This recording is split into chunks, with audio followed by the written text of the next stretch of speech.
Good day to you, one and all. It is I, Justin Hawkins, and this is Justin Hawkins Rides a Game. Now, by popular demand, I'm delighted to announce that today is Comments Day. And in fact, if I'm not correctly mistaken, it's Comments Day number 49. We're nearly up to 50 Comments Days. I'm excited. Are you?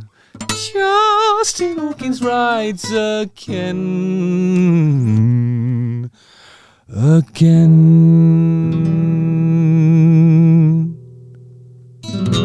Nice. Without further ado, I shall endeavour to react to your missives in an open-hearted and honest way. Oh, just like the olden days. I haven't done this for a while, but anyway. Eddie090 says, question, you've sold out most of the concerts you're doing in December this year. Will you start to do bigger gigs in arenas, or will you stick to halls and stuff like that? Well, that's a good question, actually. I think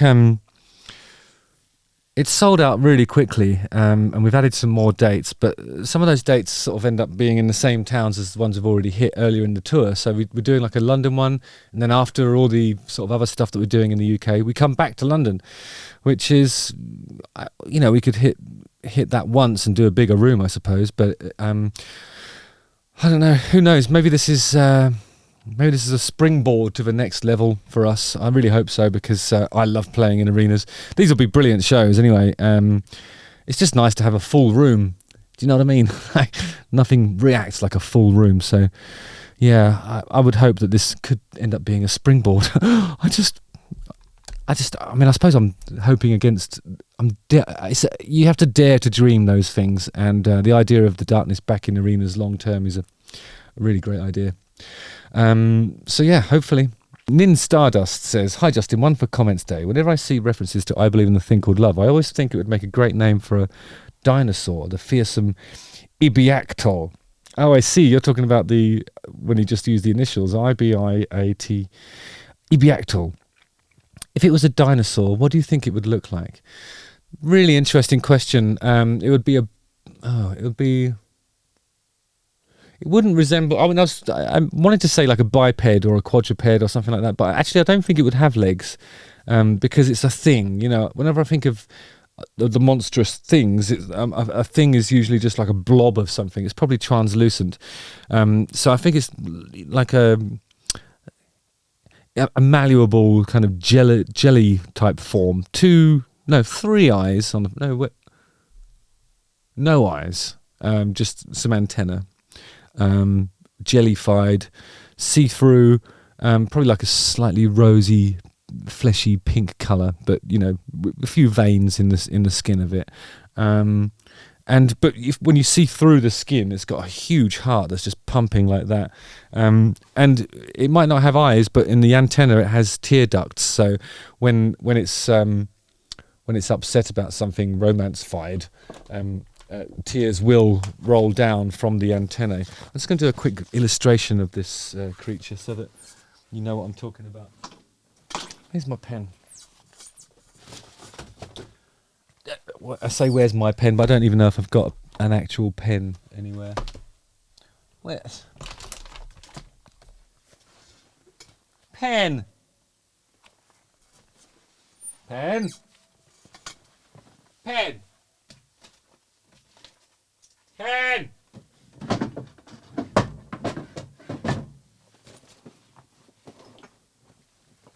Pen. Here we go. Well, pencil. That'll have to do, I think. So, yeah, it's probably like,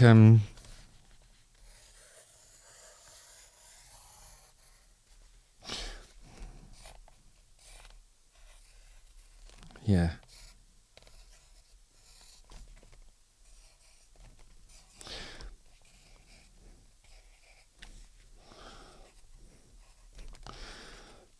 I just realised this looks a little bit like...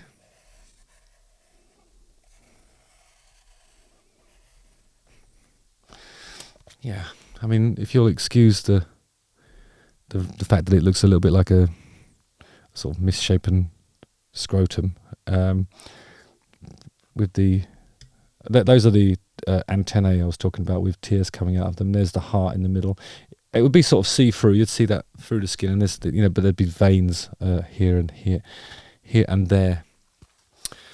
I hope that answers your question. Thanks very much. Draguification says, what is your view of songwriting credits? I just realised you guys share the songwriting credits just like the 75.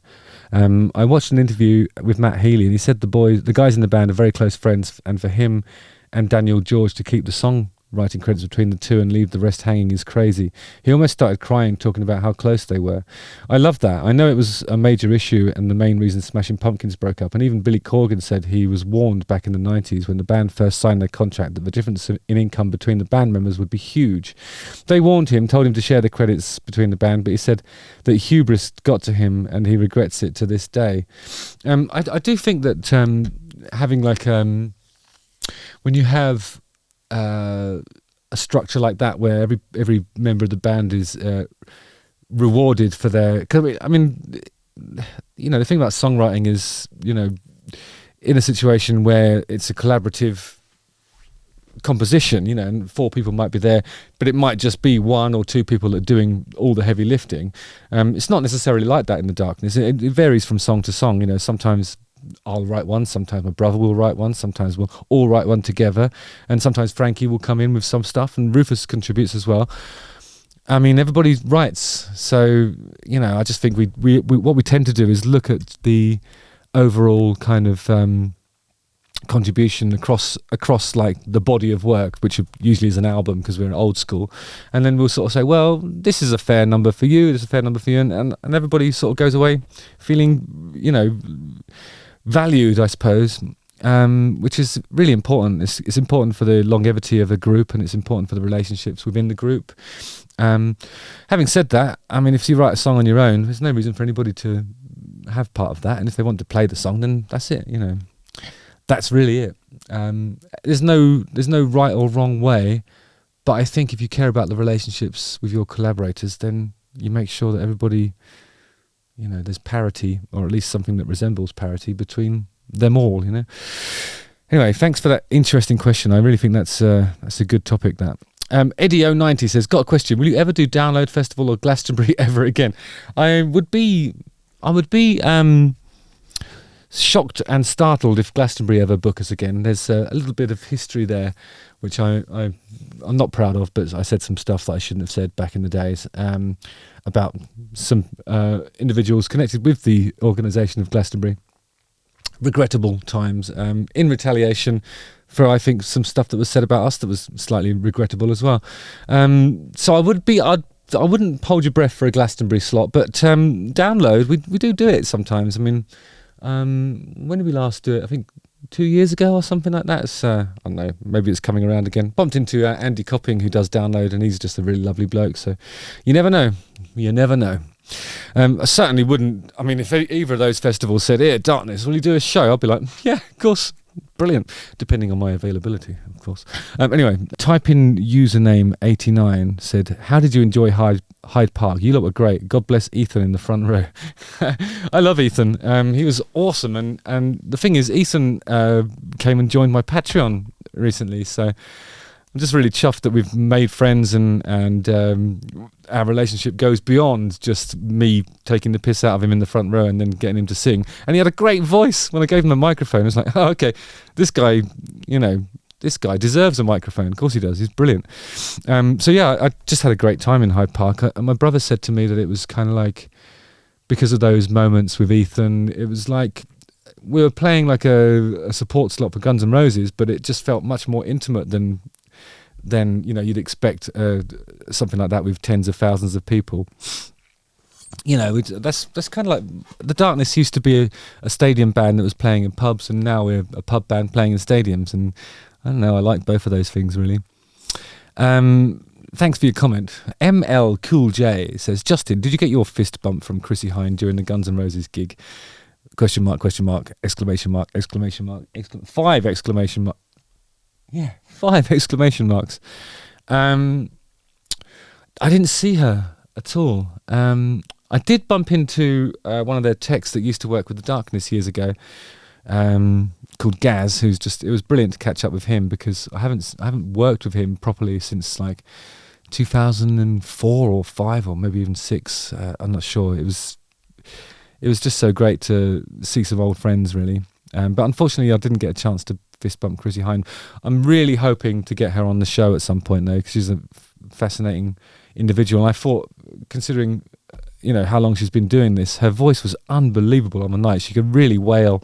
Definitely still got the pipes, and it was great to watch them. It's actually one of the things that I was most looking forward to, was seeing the Pretenders, and they were great. So the Mukarignan says, how does Justin record music? I tried doing my own at home with FL Studio, but can be difficult coming up with something that sounds decent. I don't know how big names bands go about this process. I don't know what FL Studio is, mate. It's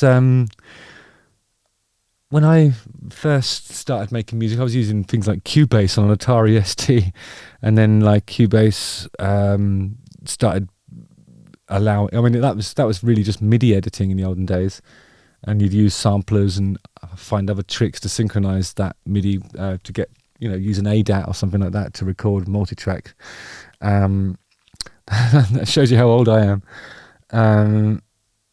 But then I went on to I switched over to Pro Tools just because it seemed like everybody in the studios was using it, and it was something that I wanted to learn. So when I'm making music at home, I use Pro Tools. I just think it's.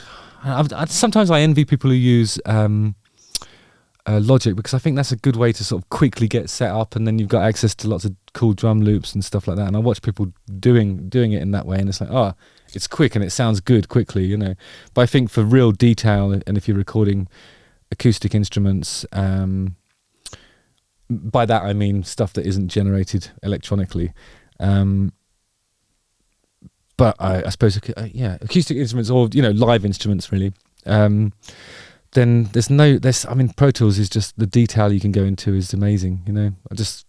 I really think that it's worth exploring it. I'm not being sponsored by Pro Tools. However, having said that, Pro Tools, if you would like me to talk in more depth about the brilliant DAW that you provide, please hit me up. Yes, thanks for your comment, and good luck out there. I'd say learn Logic or Pro Tools. I think you'll find it's really satisfying, and it's sort of future-proof as well. Like if you start doing bigger projects or working in better studios, then those skills are going to really benefit you, and you'll be able to sort of transfer them upwards to the next level, really. Debbie Gavan Castle 3880 says, doesn't artists become disheartened when they see their creativity becomes a business? Absolutely brilliant podcast yet again. Especially enjoy when the conversation goes off on a tangent. Yes, the tangential meanderings is what those things are all about for me. I mean, really, like, business is such a vague topic anyway. I mean, there's just so many opportunities to go off on one about any of the facets of business as a word and as a concept, But thanks for that, Debbie. I'm really enjoying those long form combos just because of the, as you said, like the sort of the little cul-de-sacs that we explore. It's always fun. Jamie O'Donnell Vernal 9264 says, are we still doing questions episodes?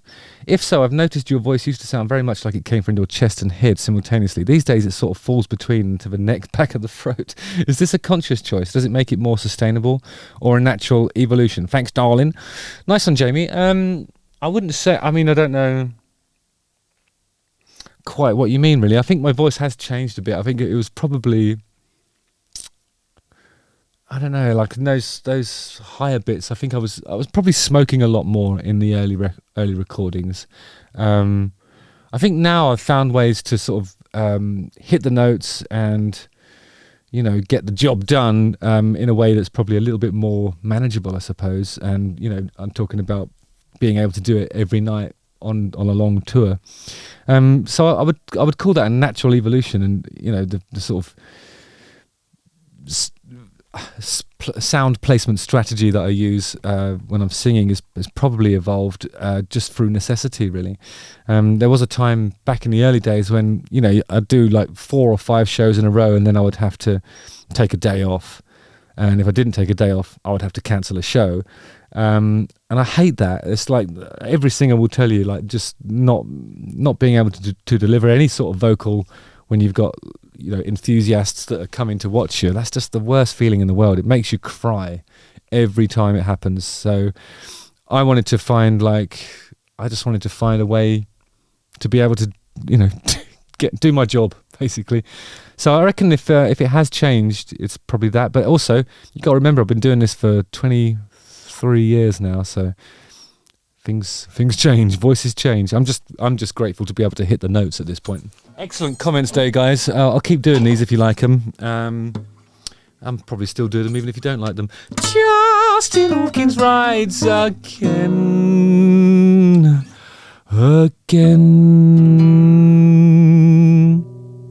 Don't forget to like, subscribe, hit the bell for notifications, and watch one of these 2 videos. Lots of love to you guys. See you on the ice. Okay.